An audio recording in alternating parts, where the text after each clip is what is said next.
Oke. Selamat pagi Pak Arta, Bu Bobi dan teman-teman. Pada kesempatan kali ini, kelompok kami akan mempresentasikan hasil review jurnal yang berjudulkan Cryopreservation of Venus radiata Embryogenic Tissue, Effects of Cryoprotective Pretreatments on Maturation Ability. Next. Pendahuluan.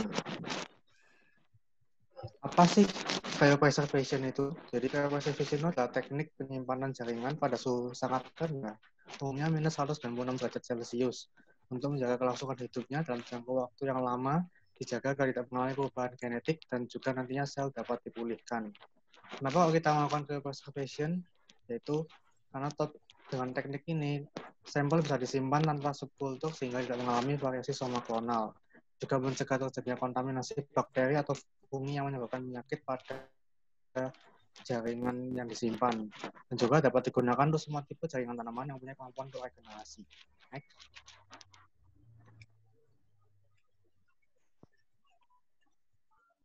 Selanjutnya kita akan beralih ke metode. Pertama-tama yang dilakukan adalah persiapan tanaman itu sendiri. Buah pohon pinus disterilkan menggunakan hidrogen peroksida 10% selama 5 menit. Setelahnya dicuci dengan aqua desteril 3 kali. Dari buah diambil bijinya yang terletak di dalam dan dikupas kulitnya. Biji tanpa kulit ditanam pada petri yang mengandung media LM berisi 30 gram per liter sukrosa, 3 gram per liter pitagel, dan juga ZPT berupa 2,4D sebanyak 4,5 mikromolar, BAP 2,7 mikromolar, dan media LM itu diatur pada pH 5,6. Setelah itu diautoklaf pada suhu 121 derajat Celcius. Setelah 12 minggu, material embriogenik disubkulturkan ke media baru di petri individu. Biji yang menghasilkan proliferasi seluler paling tinggi ditandai dengan diameter sebesar 50 mm, diberi kode untuk menunjukkan tanaman yang merupakan genotip baru. Proliferasi dilakukan menggunakan media LM yang dilakukan subkultur setiap 7 hari. Jaringan embriogenik disimpan dalam keadaan gelap pada suhu 22 derajat Celcius. Tahap selanjutnya adalah cryopreservasi dan reaktivasi jaringan embriogenik. Cryopreservasi dilakukan dengan metode slow freezing protocol. 7 hari setelah subkultur terakhir, jaringan embriogenik dari 14 genotip berbeda diresuspensi ke dalam medium LM cair. Dilakukan 5 pretreatment berupa penambahan dimetil sulfoxide 5%, 10%, 5% dengan prolin 0,09 molar, 10% dengan prolin 0,09 molar, hanya dengan prolin 0,09 molar saja. Pada tiap perlakuan, jaringan embriogenik yang tersuspensi pada media cair diberi 0,4 molar sorbitol sambil dilakukan pengadukan dengan kecepatan 80 rpm selama 48 jam. Suspensi jaringan embriogenik dipindahkan ke 10 cryovial Nalgene sebanyak 1 ml dan ditambahkan pretreatment. Disimpan di freezer pada suhu minus 80 derajat Celcius selama 2 jam, lalu direndam dalam nitrogen cair selama 2 hingga 4 minggu. Reaktivasi dilakukan dengan merendam cryovial pada air steril bersuhu 30 derajat Celcius dan thermoregulated bath selama 1 hingga 2 menit. Sampai jaringan sudah terlihat lunak. Lalu disterilkan etanol 70%. Isi tiap cryovial dikeringkan menggunakan kertas absorban, lalu diletakkan pada kertas saring. Jaringan yang dipindahkan ke media LM yang disubkulturkan tiap minggu selama 1 bulan. Setelahnya diamati kemampuan untuk reaktivasinya. Tahap selanjutnya adalah optical mikroskopi. 20 mg sampel disiapkan. 10 ml 10 mikroliter 2% acetokarmin stain ditambahkan ke sampel dan dibiarkan selama 4 menit, lalu dicuci dengan aqua steril sebanyak 2 kali.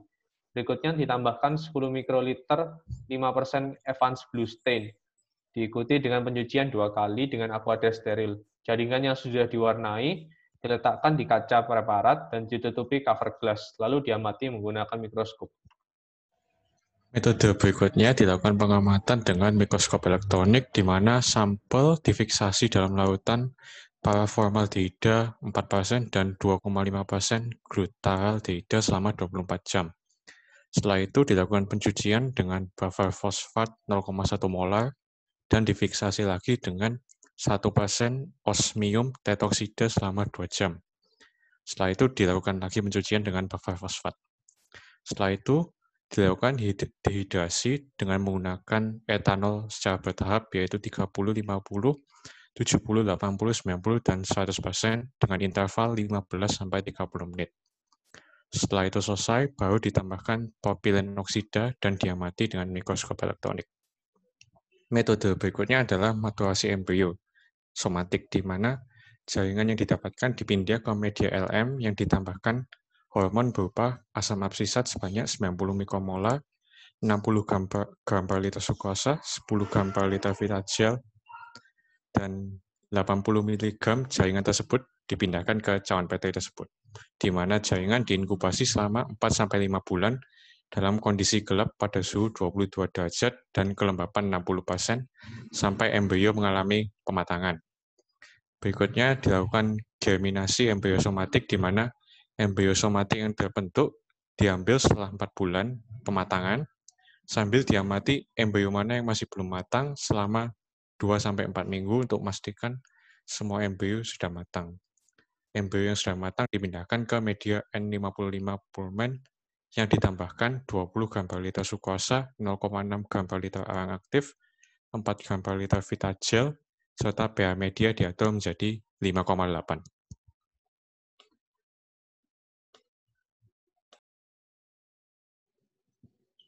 Selanjutnya hasil dan pembahasan. Yang pertama, recovery rate dapat dilihat pada tabel histogram bahwa tidak ada perbedaan signifikan yang diamati dari penggunaan pre-treatment 5% DMSO, 10% DMSO, 5% DMSO yang ditambahkan 0,09 molar L-prolin, dan 10% DMSO yang ditambahkan 0,09 molar L-prolin, di mana pre-treatment dengan 0,09 molar L-prolin menghasilkan presentase recovery paling rendah, menunjukkan tidak ada efek signifikan penambahan asam aminoprolin terhadap recovery.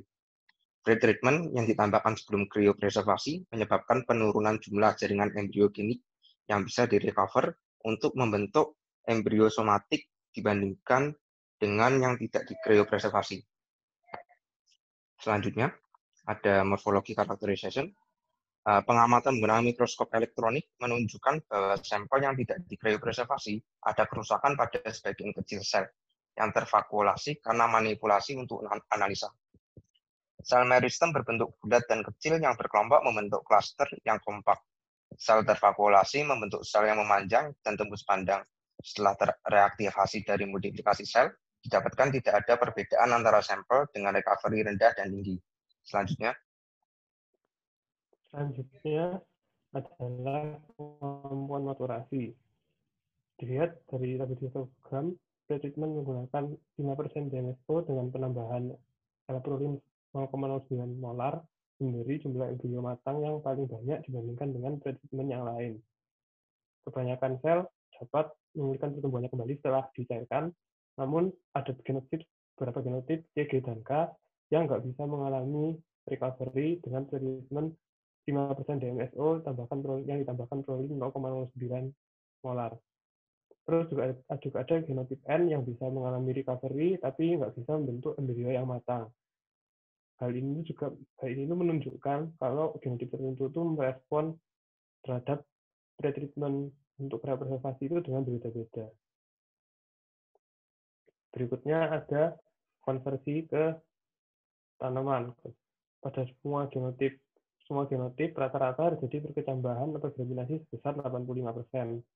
Tapi ada dua genotip, yaitu genotip K dan N, yang dihasilkan dari pretreatment 10% DMSO dengan penambahan L-prolin 0,09 molar dan 10% DMSO tanpa penambahan prolin, itu mengalami penyimpangan morfologi.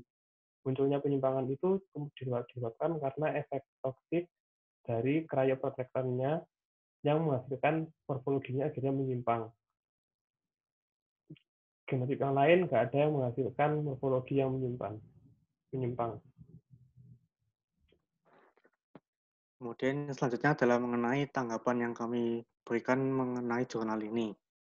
Yang pertama adalah tidak jelaskan mengapa sterilisasi hanya pada buah dari pinus saja dan tidak juga bijinya tidak ikut disterilisasi. Sedangkan dari ujian dilakukan oleh RIS pada tahun 2017, sterilisasi dilakukan baik pada buah pinus maupun bijinya, kemudian baru kedua ditanam. Biasanya eksplan yang terlindung di dalam bagian tanaman lain cenderung masih dilakukan sterilisasi permukaan, walau mungkin metodenya tidak seperti yang dilakukan pada eksplan yang kontak dengan lingkungan luar. Yang kedua, kurang jelasnya jurnal ini membahas dalam tahap reaktivasi dilakukan sterilisasi dengan etanol 70%, tapi tidak dijelaskan yang disterilisasi itu apa, apakah hanya kriovial atau stempel yang ada di dalamnya juga.